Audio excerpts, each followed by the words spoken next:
Hello மக்களே, எப்படி இருக்கீங்க? வந்து சமையல் செய்யும்போது என்ன சமைக்கிறதுன்னு யோசிக்கிறது இருக்கிறதுலே கடுப்பான விஷயம். அப்படியே ஏதாச்சும் சமைச்சு கொடுத்தாலும் ஐயோ இதுவா அப்படின்னாங்கன்னா இன்னும் கடுப்பாயிடும். எல்லார் வீட்லேயும் கட்டாயம் அந்த மாதிரி ஒரு ஆள் இருப்பாங்க. எங்கள் வீட்லேயும் இருக்காங்க. அது வந்து என் பொண்ணு, சம்டைம்ஸ் என் ஹஸ்பண்ட். ஆனால் ஒரு நல்ல விஷயம் என்னென்னா, ரெண்டு பேருமே எனக்கு இது வேண்டாம், நான் அதை செஞ்சு சாப்பிட்டுக்கிறேன் அப்படின்னு சொல்லிடுவாங்க. அஃப்கோர்ஸ் என் ஹஸ்பண்ட் சொல்ல மாட்டார், எனக்கு அது செஞ்சு கொடுத்துட்றியா, அது இருந்தால் கொடுத்துட்றியா அப்படின்னு எனக்கே தான் வேலை சொல்லுவார். ஆனால் என் பொண்ணு வந்து எனக்கு இது வேண்டாமா, நான் அதை செஞ்சு சாப்பிட்டுக்கிறேன்னு சொல்லுவாள். So that's good. அது வரைக்கும் நம்மளுக்கு கொஞ்சம் ரிலாக்ஸ்டாக இருக்கும். ஆனால் என்னென்னா, அவளுக்கும் சேர்த்து நம்ம சமைச்சு வச்சது கொஞ்சம் வேஸ்ட்டாக போயிடும். அதை நாம் நாளைக்கோ இல்லை மறுநாளோ சாப்பிட வேண்டியது தான். So it's very unavoidable. இது எல்லார் வீட்லேயும் நீங்கள் கட்டாயம் அடிக்கடி ஃபேஸ் பண்ணுவீங்க. ஃபேஸ் பண்ணலன்னு நீங்கள் சொன்னீங்கன்னா உங்கள் வீட்டில் இருக்கிற ஆளுங்கள்லாம் தெய்வங்க, நீங்கள் அவங்கள கையெடுத்து கும்பிடணும். சரி, இன்றைக்கி நான் என்ன செய்ய போகிறேன்னா, ஃப்ரெஞ்ச் டோஸ்ட். இட்லிக்கு தோசைக்கு மாவு இல்லை, பொங்கல் கிச்சடி உப்புமா இதெல்லாம் அடிக்கடி செஞ்சாச்சு. சரி, ஃப்ரெஞ்ச் டோஸ்ட் செய்யலாம் அப்படின்னு யோசித்து வச்சுருக்கேன். ரொம்ப ஈஸியான ரெசிபி, நீங்கள் கட்டாயம் லைக் பண்ணுவீங்க. சரி, ஃப்ரெஞ்ச் டோஸ்ட் எப்படி செய்யறதுன்னு இப்போ பார்க்கலாம். இதுக்கு மெயினாக தேவைப்படுற ஐட்டம் 4. மெயினாக பிரெட், முட்டை, மைதா மாவு, அதாவது ஆல் பர்பஸ் ஃப்ளார்ன்னு சொல்லுவாங்க இந்த ஊரில். ஏன்னா ஆல் பர்பஸ்னால் எல்லாத்துக்கும் யூஸ் பண்ணுறதுன்னு அர்த்தம், அதனால் இவங்க அப்படி கூப்பிடுவாங்க. பிரெட்டு, முட்டை, மைதா, கொஞ்சோண்டு சுகர். எப்படி செய்யறதுன்னு இப்போ பார்க்கலாம்.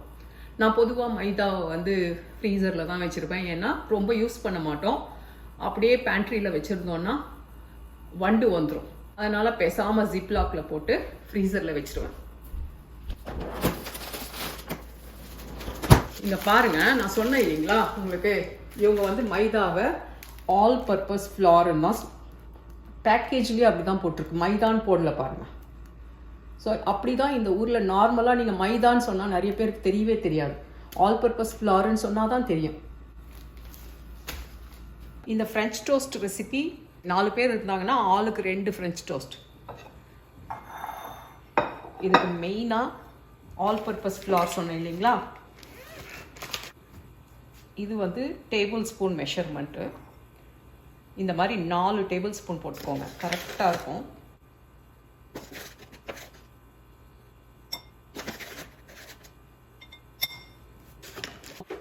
நாலு டேபிள் ஸ்பூன் மைதா மாவு போட்டாச்சு. இதில் வந்து நம்ம 1/4 கப்பு பால் ஊற்ற போகிறோம். பால் இல்லை அப்படின்னு நினச்சிங்கன்னா நீங்கள் தண்ணி கூட ஊற்றிக்கலாம். ஆனால் ஃப்ரெஞ்ச் டோஸ்ட்டில் பொதுவாக பால் தான் ஊற்றுவாங்க. இது வந்து 1/4 கப் பால். இதை நல்லா மிக்ஸ் பண்ணிக்கோங்க, லம்ப்ஸ் இல்லாமல் நல்லா மிக்ஸ் பண்ணிக்கோங்க. திக்கான பேஸ்ட் மாதிரி வரும்.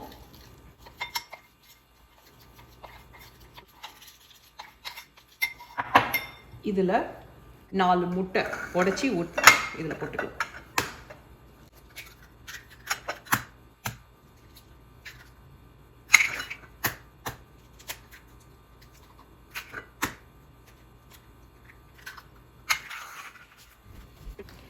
இதில் 4 டேபிள் ஸ்பூன் சுகர்.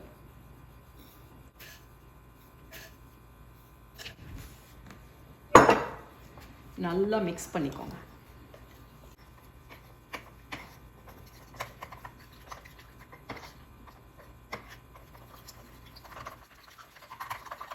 இது ரொம்ப நல்லா மிக்ஸ் பண்ணியாச்சு.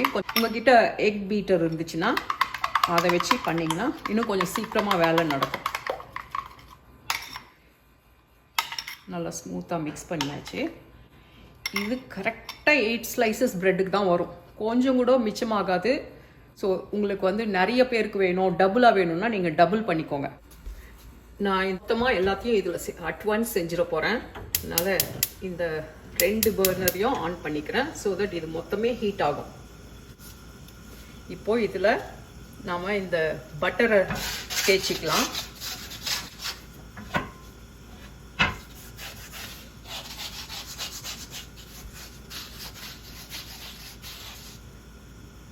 முட்டை இருக்கிறதுனால நீங்கள் எண்ணெயோ பட்டரோ எதுவும் தேய்க்காம டைரெக்டாக ப்ரெட் இதில் வச்சிங்கன்னா அதில் இருக்கிற முட்டை எல்லாம் இந்த பேனுக்கே ஒட்டிக்கும். ஸோ கட்டாயம் நீங்கள் எண்ணெயோ நெய்யோ பட்டரோ தேய்ச்சிக்கணும். இப்போ ஓரளவுக்கு பேன் ஹீட் ஆயிடுச்சு. நம்மளுக்கு ரொம்ப சூடான பேன் இருக்கக்கூடாது, ஏன்னா முட்டை ப்ரெட்டுக்குள்ளேயும் ஊறும். நீங்கள் வந்து அந்த ப்ரெட்டை அதில் டிப் பண்ணி போட்டிங்கன்னா மேலே தான் குக் ஆகும். ஸோ ஃப்ளேமை நல்லா கம்மி பண்ணிக்கோங்க. சூடாயிடுச்சு கல். இந்த சூடு நம்மளுக்கு போதும்.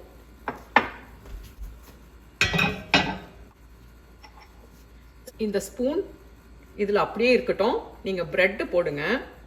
ப்ரெட்டு போட்டுட்டு ப்ரெட் இதில் நல்லா டிப் ஆன உடனே இந்த ஸ்பூன்லேயே எடுத்து இந்த பேனில் வச்சுக்கோங்க.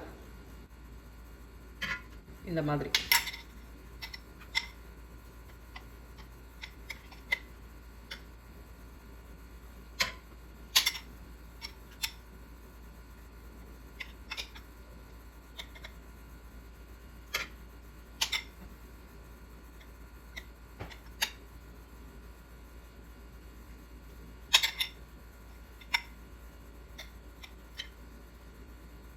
நீங்கள் ரொம்ப நேரம் ப்ரெட்டை இதில் ஊற வச்சிங்கன்னா நீங்கள் மிக்ஸ் பண்ணி வச்சிருக்கிற இது பத்தாது.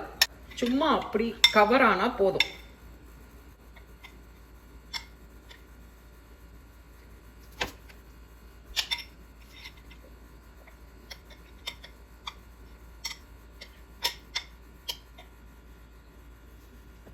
பார்த்தீங்களா, கொஞ்சம் தான் இருக்கு. இது வந்து கடைசி ப்ரெட்டுக்கு கரெக்டாக இருக்கும்.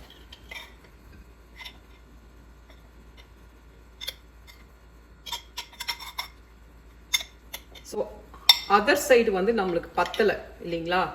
இப்போ என்ன பண்ணுங்கன்னா, ஒரு பக்கம் நல்லா கோட் ஆயிடுச்சு.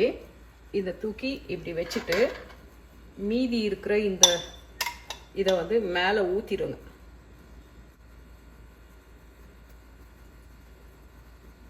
ஓகே, இப்போ ப்ரெட்டு வந்து ஓரளவுக்கு டோஸ்ட் ஆகிருக்கும். இதை எடுத்து நம்ம திருப்பி போடலாம். பாருங்க, ரொம்ப ப்ரௌன் ஆகலை, அதே சமயத்தில் பேனுக்கு ஒட்டலை. அதனால தான் நீங்கள் கட்டாயம் நெய் போடணும்னு சொன்னேன் நான்.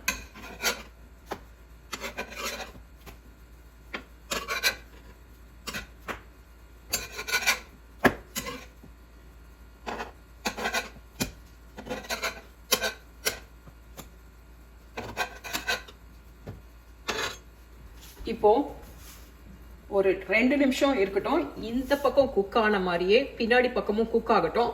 அப்புறம் லேசா நாம ஃப்ளேமை இன்க்ரீஸ் பண்ணி எடுத்துடலாம். சரிங்களா?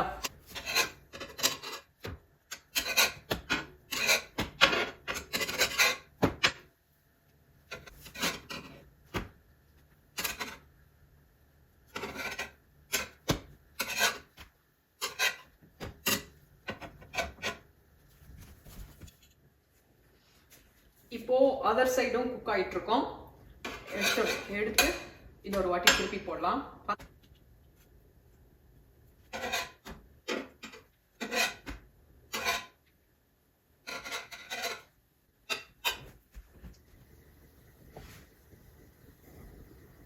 ஃப்ரெஞ்ச் டோஸ்ட் ரெடி ஆயிடுச்சு. இப்போ ஸ்டவ் ஆஃப் பண்ணிடலாம்.